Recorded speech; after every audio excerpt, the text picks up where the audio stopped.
Some care team members shared.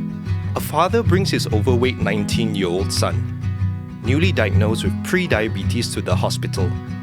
He walks in looking expressionless and says, "I don't want to be here. I've tried everything the doctor and nurses said. Nothing has worked. I don't think you can help me." When I asked my resident, a retired lady in her late 60s, how it's been going with the exercise we talked about before, she sighed and said, "Young man, you tell me to wake up 5 a.m. and brisk walk at the park. The park is empty. Who is going to help me if I get dizzy and pass out? My daughter says that old people must be careful. I have to be responsible. If I fall, she has to quit her job and take care of me." My patient said, "It is very hard to do as you say. My colleagues always eat fast food and I feel paiseh for not joining them, like I'm being unfriendly, you know. Boss says the same as well. Every time buyer's cake. If you don't take, they'll say, 'You so healthy, got use meh?' Better not be so troublesome. My blood sugar isn't that bad now, right?" Effecting change is a process. Change may not be easy and can take time. Ambivalence is normal. People need to come up with their own reasons for change. The trans-theoretical model looks at different stages of change. Let's use the example of James, an office worker who spends long hours sitting in the office. He is living with pre-diabetes and has elevated blood sugar levels. James would relax after work by chatting with his friends online or watching movies on his couch.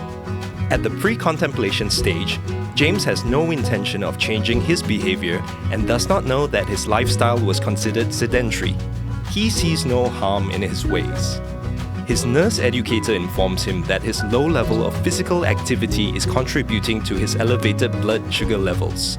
However, he thinks, "My work is demanding. My knees hurt when I put pressure on them. I can't imagine taking more time for physical activity. I'm still young. I should be okay for a while." At this stage, James becomes more aware of the problem, but does not consider making any changes or committing to any action. James has put on weight and starts noticing that he gets breathless and tired more easily. During his last checkup with the GP, he's told that his blood sugar remains high despite taking his medication regularly. His GP indicated that they may need to consider stronger medication or insulin. This brings him to the contemplation stage as he is beginning to consider becoming more active. Sometime later, James meets Alice and they begin dating.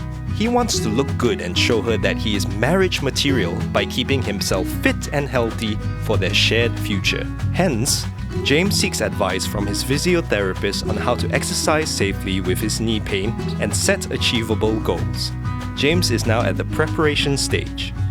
James starts with simple exercises at home and activities together with his girlfriend, such as jogging to strengthen his muscles. He is now at the action stage as he begins to engage in more physical activities. Next up, we have the maintenance stage, whereby James has to sustain his new active lifestyle.